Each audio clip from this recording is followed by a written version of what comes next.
United States and the Prime Minister of the Republic of India.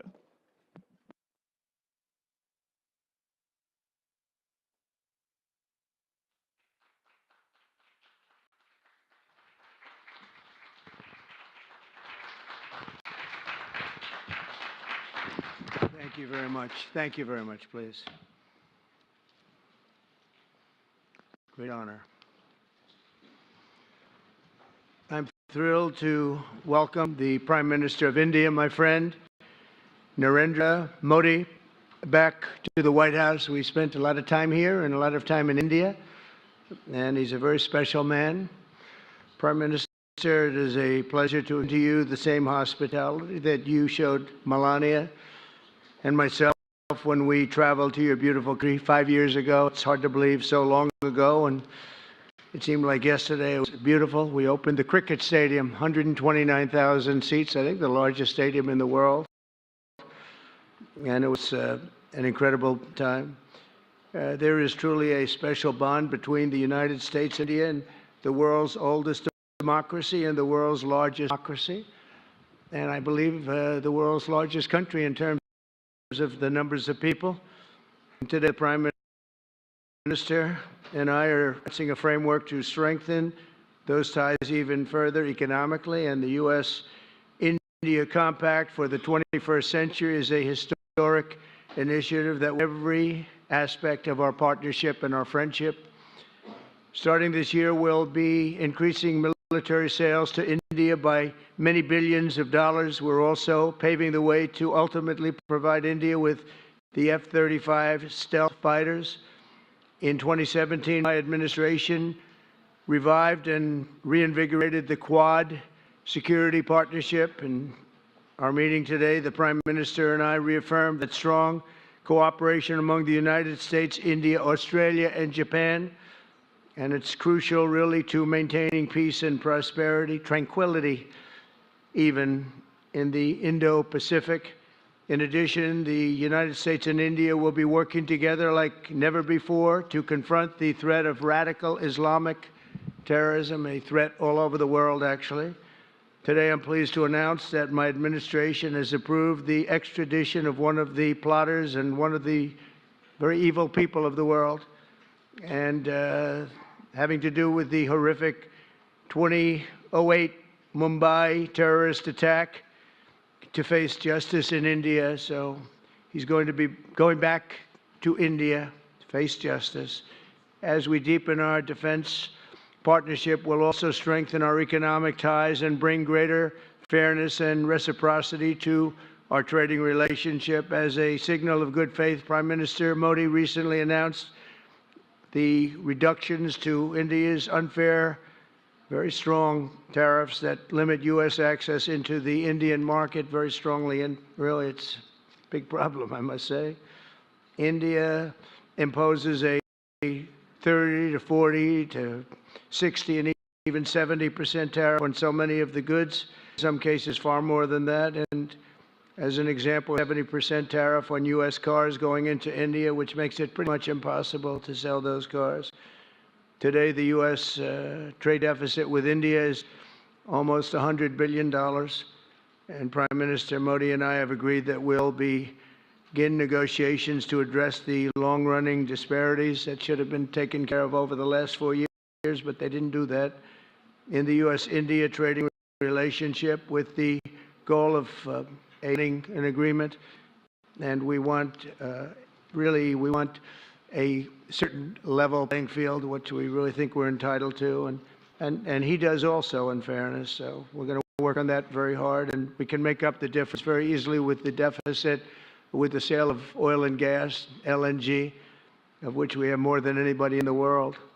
The Prime Minister and I also reached an important agreement on energy that will restore the United States as a leading supplier of oil and gas to India. It will be hopefully their #1 supplier. In the groundbreaking development for U.S. nuclear industry, India is also reforming its laws to welcome U.S. nuclear technology, which is at the highest level, into the Indian market. This will bring safe, clean, and affordable electricity to millions of Indians and tens of billions of dollars to the U.S. civilian nuclear industry in India. And under the framework we are announcing today, the United States and India are also joining forces to ensure that artificial intelligence and other advanced technologies are developed by the two of the most, really true of the most advanced nations, intellectually and otherwise technologically. Anywhere in the world, there's nobody very much closer. We have an incredible relationship there, and this is where it seems to be heading. And artificial intelligence, a very complex subject, but it seems to be where people want to be and they want to go. And we're leading right now by a lot, but other people will try to catch us. I don't know if they're going to be able to. We're going to make it available. We're going to make tremendous amounts of electricity available.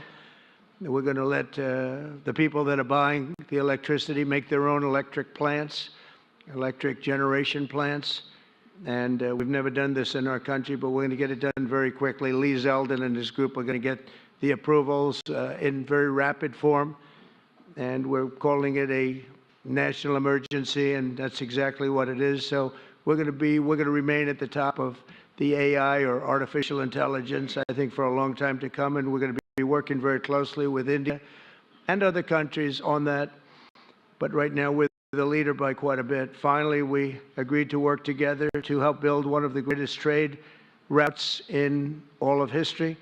It will run from India to Israel to Italy and onward to the United States, connecting our partners by ports, railways, and undersea cables, many, many undersea cables. It's a big development. It's a lot going to be spent, and already spent some, but we're going to be spending a lot more in order to stay advanced and stay the leader.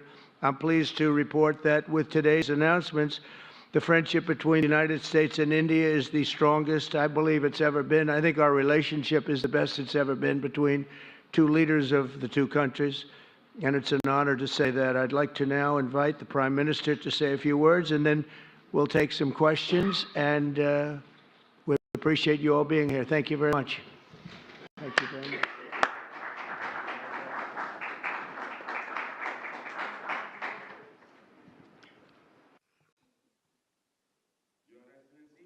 Your Excellency, President Trump,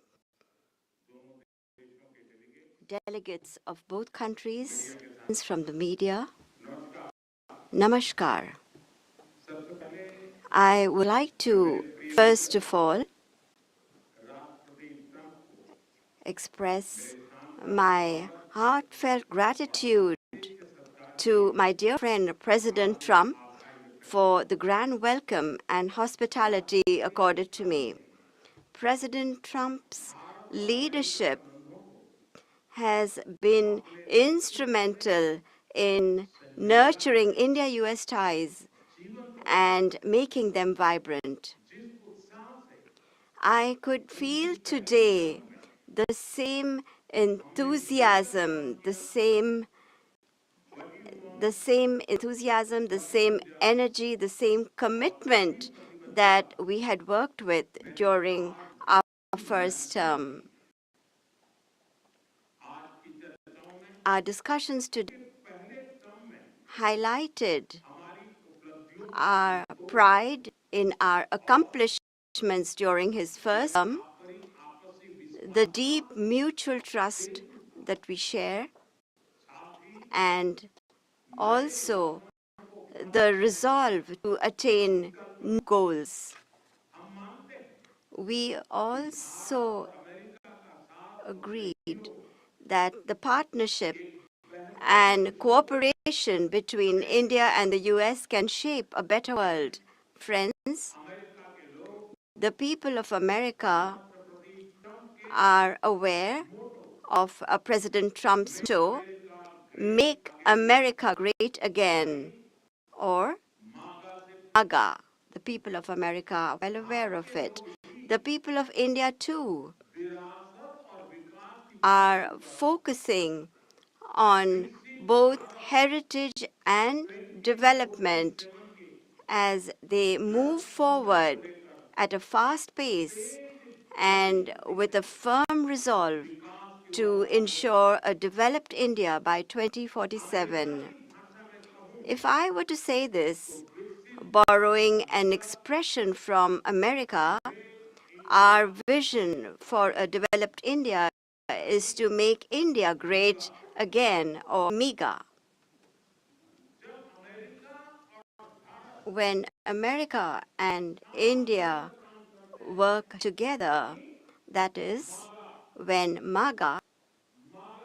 it's MAGA plus MEGA, it becomes MEGA, a mega partnership for prosperity. And it is this mega spirit that gives new scale and scope to our objectives. Friends, today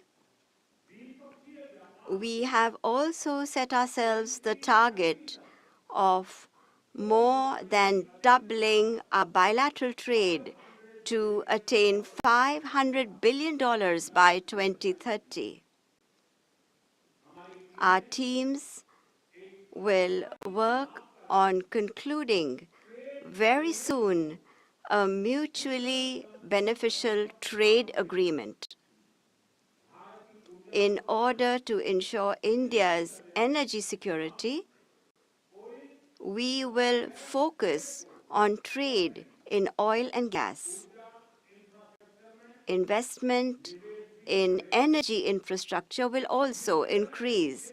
In the area of nuclear energy, we also discussed increasing cooperation on small modular reactors. Friends, America plays an important role in India's defense preparedness. As strategic and trusted partners, we are moving forward actively towards joint development, joint production, and transfer of technology. In the times to come as well, new technologies and equipment will enhance our capacities. We have decided to launch the Autonomous Systems Industry Alliance and a defense cooperation framework for the next decade will be prepared. Defense interoperability, logistics, repair, and maintenance will also be its key components. Friends, the 21st century is a technology-driven century. Close cooperation in the area of technology between countries that believe in democratic values can give new direction, strength, and opportunities to the entire humanity.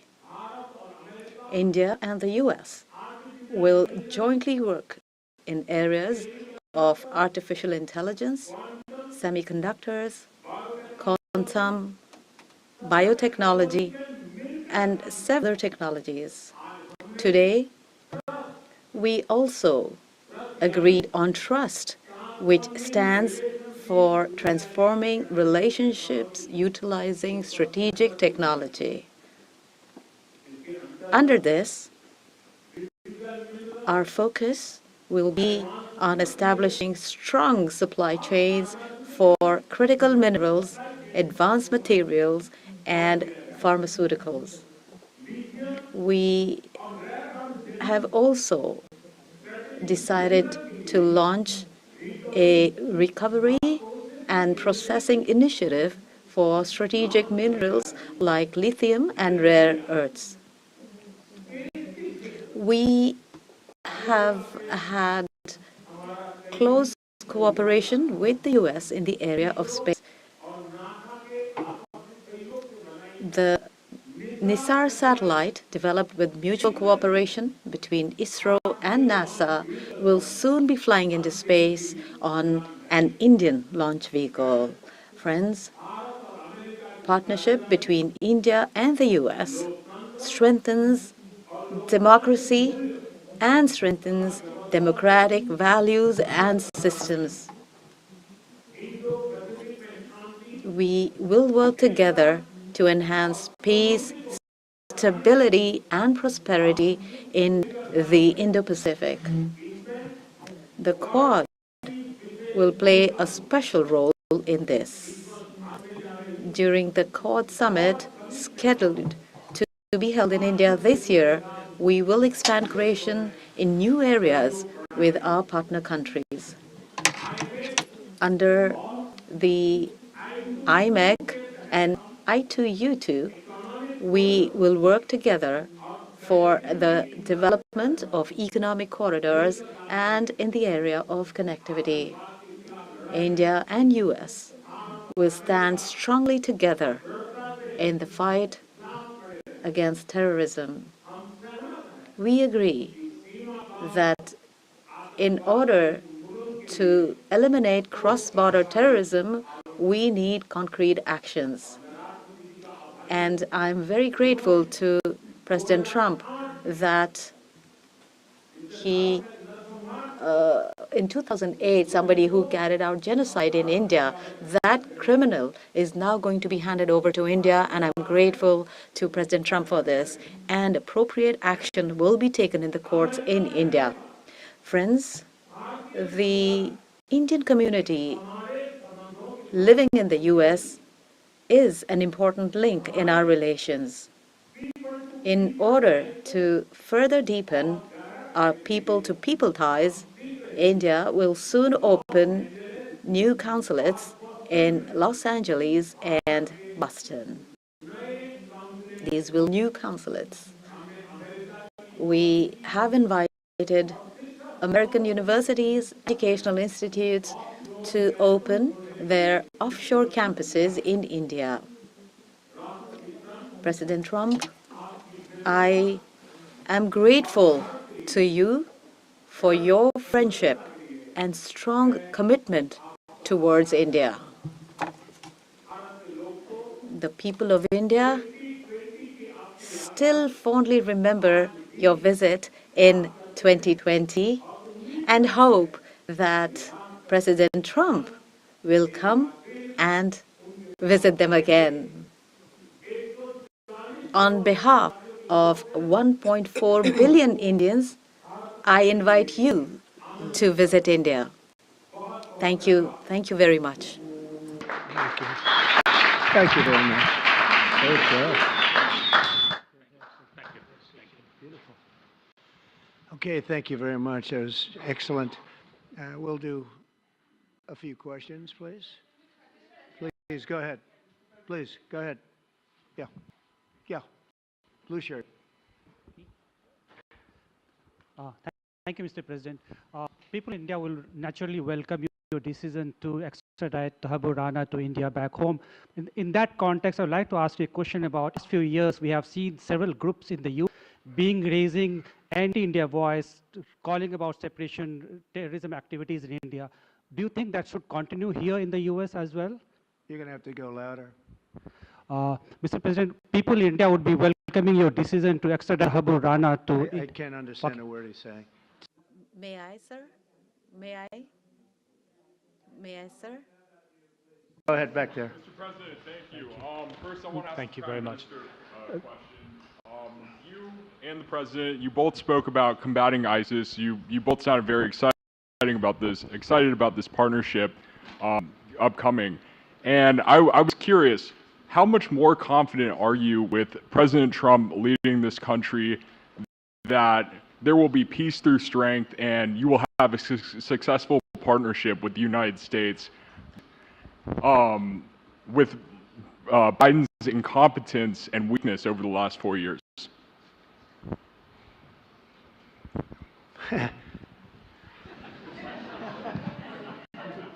That's your question, but I'll answer it. I agree with you. The gross incompetence. We're going to have a fantastic relationship, and it has been. Look, the whole world's been set back over the last 4 years by the weakness of the United States, the weak leadership of the United States. But I think we've taken care of it in just 3 weeks. It seems to me that even some of the media that we wouldn't prefer has been writing that this is a much different country right now, that the world has a light over it, not only our country, but the whole world. The Prime Minister told me that before, too, even over India. The world has a light. They need the United States to be strong and powerful, but good. And I think that's happened, and I think it's happened in a very short period of time. But I will tell you, we're going to have a fantastic relationship, and it'll make both countries much stronger.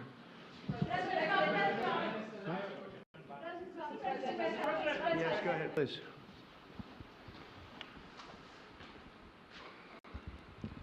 Okay, Geeta Mohan from India Today, sir. I'll just take my colleague Lalit Jha's question forward because you couldn't understand. Okay, fine. The question is about the fact that you've decided to extradite Tahaboor Rana. Thank you so much. India has been waiting to have him back in India to bring him to justice. But there are many other elements in the United States of America, particularly Khalistani separatists who've been working against Indian interests. How is the United States of America going to cooperate on that front with India? There have been allegations that have been leveled against Indian agencies by the Biden administration. Are you going to relook that with Tulsi Gabbard as DNI now? Well, I don't think India had a very good relationship with the Biden administration. They wouldn't sell them oil and gas, which is rather hard to believe because, it's a good thing to do.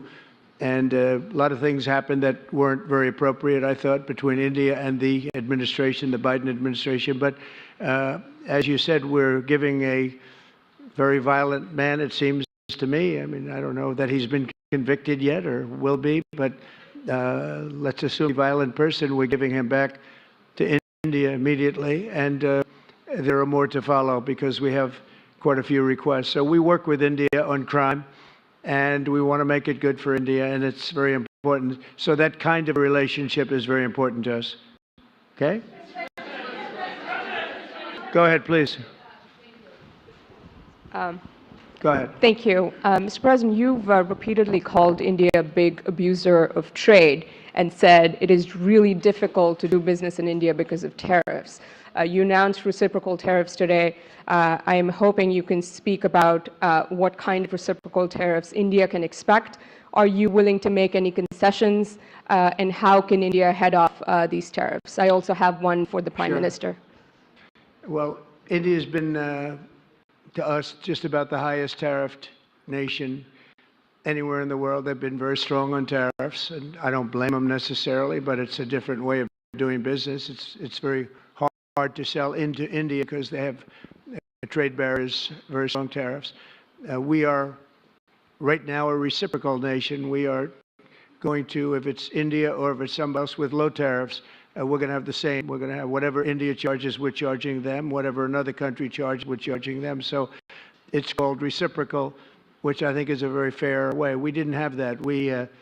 I was going to do that in my other term, and we had the greatest economy ever in the world. There's never been an economy like we had, and then we got hit with COVID. We had to focus on that, and I wasn't really in the mood to be putting it on Italy and Spain and France and India, frankly, and a lot of other countries, because the world was very troubled until we got rid of that nightmare.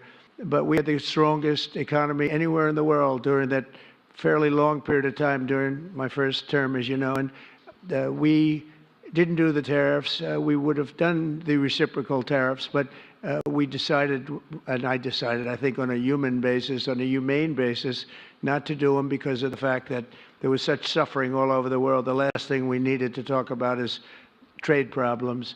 But now we do. We're doing, we see a tremendous future for our country, but we felt that now it's finally time, after 45 or 50 years of abuse, that we will do, and this isn't India, this is among a lot of nations. The European Union is very difficult for us, very, very difficult. They tax our companies at levels that nobody's ever seen before. They take advantage of a lot of things, so we're not happy about that. China, of course, is terrible, and we've never taken in 10 cents until I was president. We've taken in hundreds of billions of dollars from China since I've been president in first term and now. And we have to do that just as a mechanism of fairness, and that's what I've done. And so we are being reciprocal with India. Whatever India charges, we charge them. So frankly, it no longer matters to us that much what they charge, because whatever they charge, I had discussions with India in the first term about the fact that their tariffs were very high, and I was unable to get a concession. So we're just going to do it the easy way, and we're just going to say whatever you charge, we charge. And I think that's fair for the people of the United States, and I think it's actually fair for India. Okay? Are you willing to make any concessions, sir? Any concessions? Go ahead, please. Ask to the A Prime question Minister, for the please. Prime Minister, please. Ask to the Prime Minister, please. Yes. Sorry. Yoshita Singh with Press Trust of India. Thank you, Mr. President. Prime Minister, the US is giving a lot of push to curb illegal immigration, and India has been cooperating on this issue. How does India see this issue in the larger context? Thank you.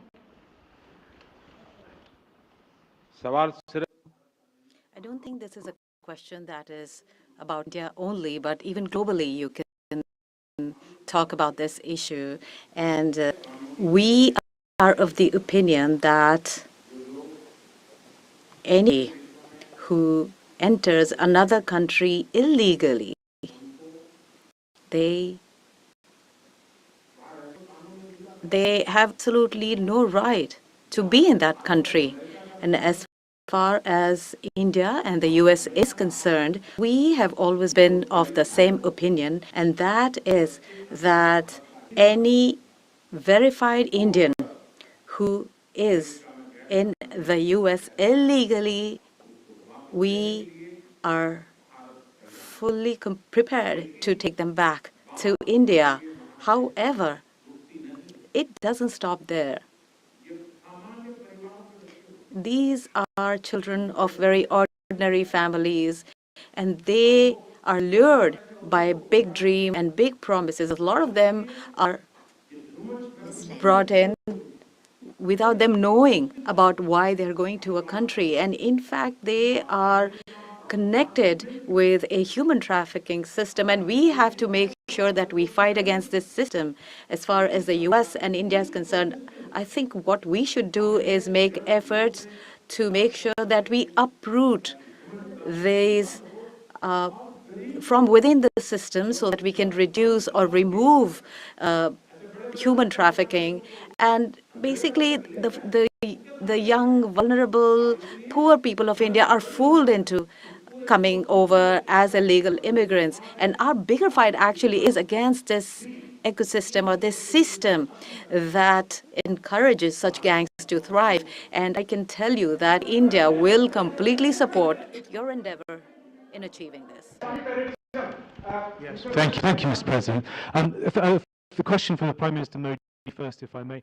I wanted to ask you, did you have any possible business deals with Elon Musk during your meeting today, Mr. Prime Minister? And Mr. President, I wanted to ask you, today you spoke about hoping to have three-way talks with President Xi and President Putin. What would you say to European leaders and other allies who may be concerned that you're apparently more keen to speak to America's adversaries than allies? Thank you. Well, maybe I'll just go in first on this one.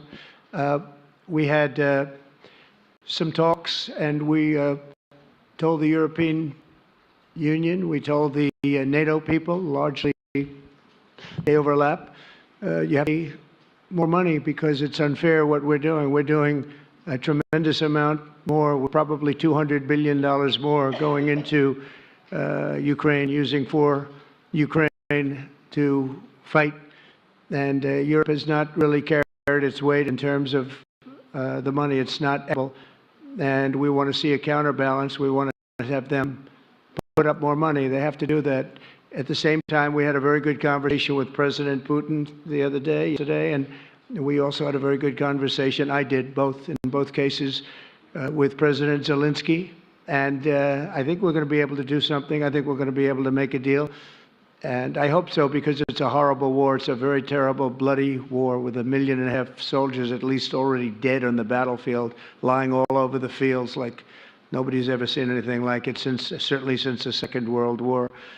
And so I think we're going to be able to do something. We're working with President Zelensky and with President Putin. And my impression is that I know that President Zelensky wants to make a deal, and I also feel that I know that President Putin wants to make a deal. I wanted to know that before I began any detailed discussions, but the meeting and the conversation, also the meeting with Steve Witkoff in Moscow was a very successful one, and my phone call with him was a very successful one.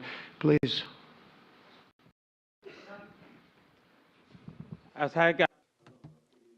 You asked a question regarding Elon Musk. I have known him for a very long time. I was not even a prime minister at the time when I first met him. I was chief minister. And today he came to meet me along with all his family, with his children. And so we had a nice discussion. As far as the EV is concerned, EVs are concerned, the the word EV has a copyright, and that is one person who has a copyright for the word EV, and that is Trump.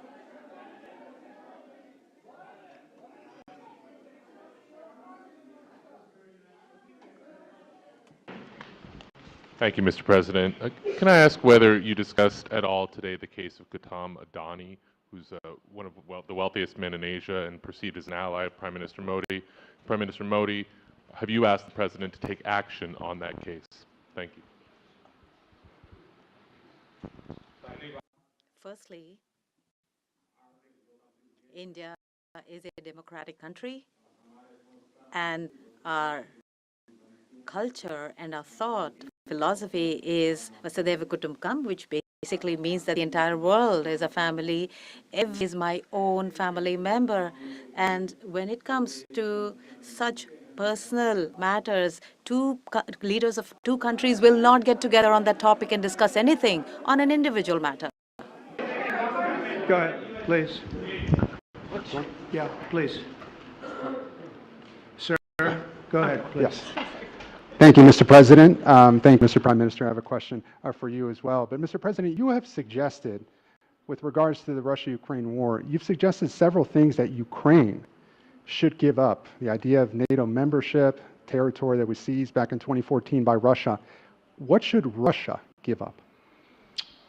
Russia has gotten themselves into something that I think they wish they didn't. If I were president, it would not have happened. Absolutely would not have happened. And it didn't happen for years. If you look at what has under President Bush, they lost a lot. Under President Obama, lost Crimea. Under Biden, it looks like they could lose the whole thing. Under Trump, they lost nothing. Ukraine lost nothing. They didn't give up anything. And you take a look at the other three presidents surrounding me, they gave up a lot.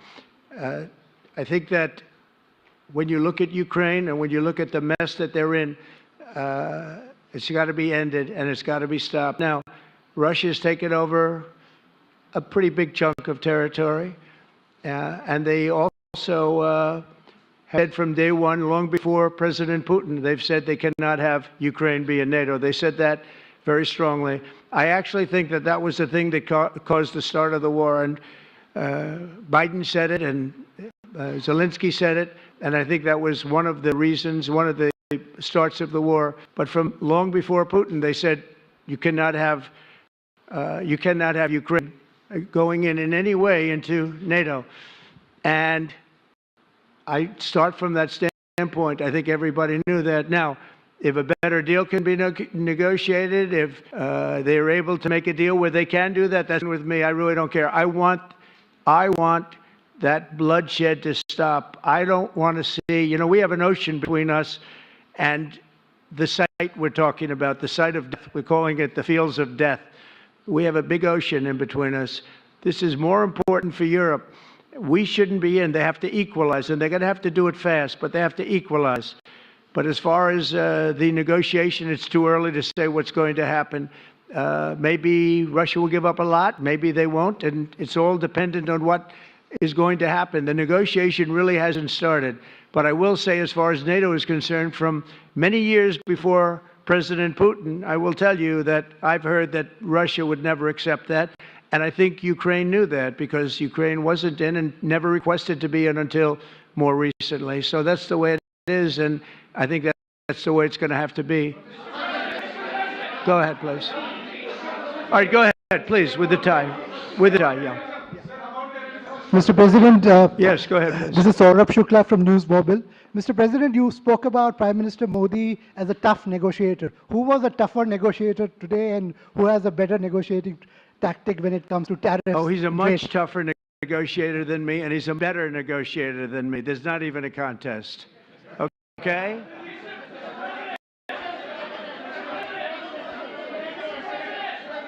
Yeah, go ahead. Please, go ahead. Go ahead. Reena Bhardwaj from ANI. How do you see this relationship between India and the United States to counter China?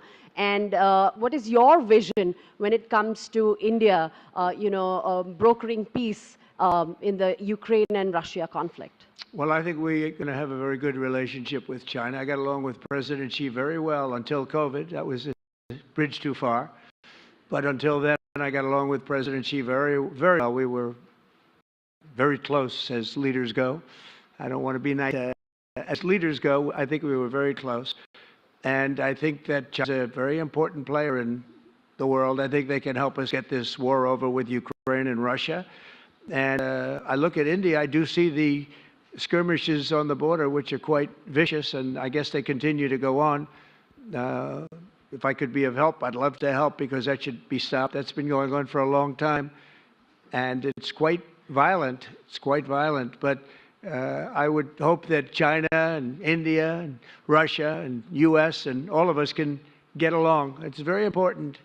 The power of weaponry today is, and not only nuclear, but nuclear in particular, the power of weaponry is very important. I said before that I had very constructive talks in my first term with President Putin about the denuclearization of the two countries, and then we were going to go to China after we worked out, and we at the confines of a deal. I thought he really wanted to do it, so did I, denuclearize, and it's such a beautiful term when you think about it. In other words, to bring it down, because the power of those weapons is too great. And I did speak to President Xi about that, and I was getting also a very good response. He's building a very strong nuclear power. He's not very close to Russia or the United States right now, but he will be soon. I mean, he'll catch up with a period of 4 or 5 years, they say. But it would be a great thing if we could, on a military basis. We're going to spend this year let's say $915 billion on military. Russia, without the war, was spending close to 100, but with the war, I can't tell you what they're spending, but they're spending a lot. And China is spending $400 and $450 billion. We're over $900 billion. I said, it doesn't really make sense, does it? We're spending the money against each other, and we could spend that money for better purpose if we got along. And I'll tell you, I think that something like that will happen. First, when I left, as you know, 4 years ago, we didn't have Israel and the Middle East. We didn't have October 7th, a disaster, the disaster. Nothing was happening. Iran was not going to do anything, because Iran did not have much money at that point. They were broke. They were totally broke. They didn't have money for Hamas or for Hezbollah. And you didn't have Russia with Ukraine, and that would never have happened. But now I come back, and the whole world is on fire, so I have to put out the fires. But after I put out the fires, I'm going to meet with China, and I'm going to meet with Russia, and we're going to see if we can de-escalate, if we can bring it down military, especially as it pertains to nuclear. Please.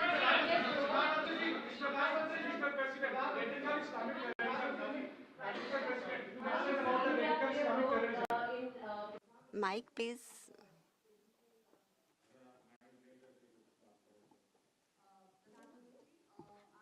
Prime Minister, how do you see India's role? You have had discussions with President Trump about de-escalating the conflict in Russia and Ukraine. As you know, I have been in constant contact with both Russia and Ukraine.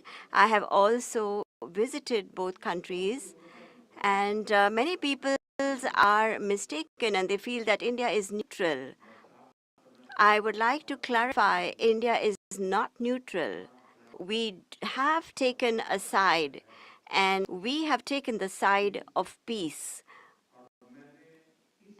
And it is based on this principle of ours that in the presence of President Putin, I clearly said in front of the media that this is not the era of war. And even today, it is my conviction that solutions cannot be found on the battlefield. Ultimately, you have to come to the negotiating table. And India has constantly made efforts that there are talks that take place where both parties are present. It is only then that we will find a solution. The efforts being made by President Trump, I support them, I welcome them, and I would like that President Trump is successful as soon as possible so that the world is on the path to peace once again. Everybody, thank you very much. Thank you very much. And I very much appreciate the Prime Minister visiting our great country, and I do really appreciate it. We have so much in common, and all we want to do is have peace, and we want to have strength, and we want to have lots of different things together. But the relationship with India and with the Prime Minister has never been better. Thank you very much. Thank you.